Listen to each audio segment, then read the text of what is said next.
Good day mga idol. So nandito nga tayo ngayon sa Kota ng Taytay. So katatapos ko lang mag-jogging yan mga idol, mula sa Kota ng Taytay papuntang terminal nila. So ngayong buwan, ngayon lang ako nakapag-exercise saka takbo.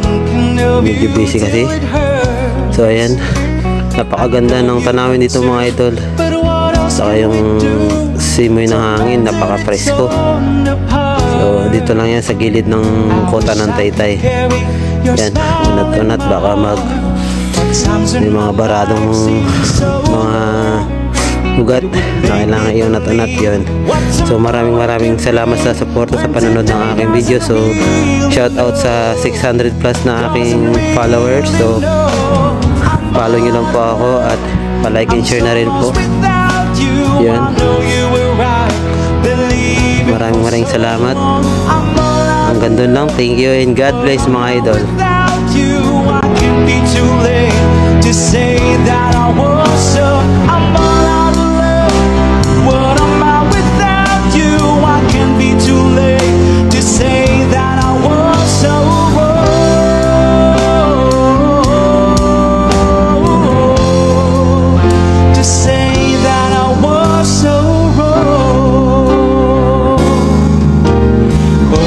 Scenes, dinner and wine, Saturday girls.